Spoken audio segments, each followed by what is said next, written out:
All right. Good afternoon. My name is Tom Emmer, and I represent Minnesota's 6th Congressional District. I want to thank Representative Lawrence for being here and taking a strong stand on behalf of the American worker.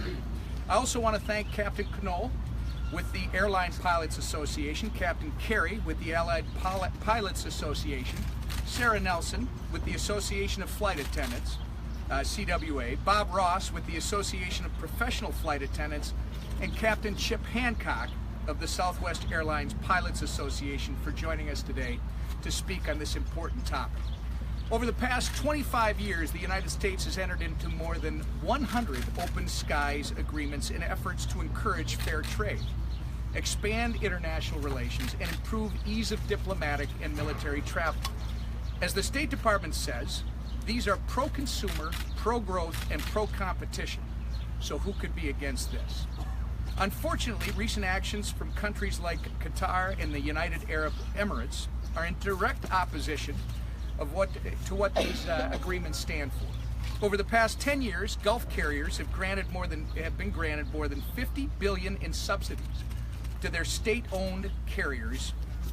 Gulf countries, have granted more than $50 billion in subsidies to their state-owned carriers in direct violation of these agreements.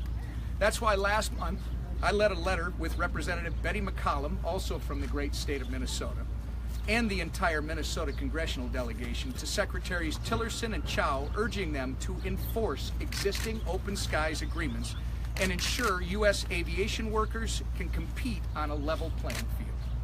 While violations to these agreements hurt the United States as a whole, states like Minnesota, who are home to international hubs like our Minneapolis-St. Paul International Airport, get hit extra hard.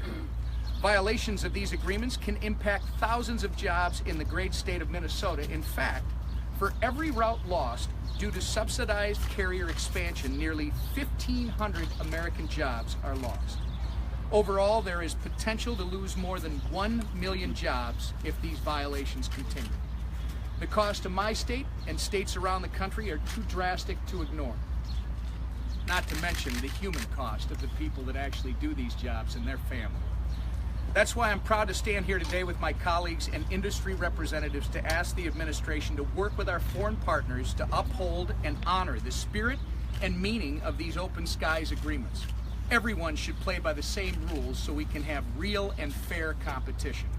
I want to once again thank everyone who's here today and for taking a stand on behalf of these great American workers. And with that, I'm going to turn it over to Representative Lawrence before we take any questions.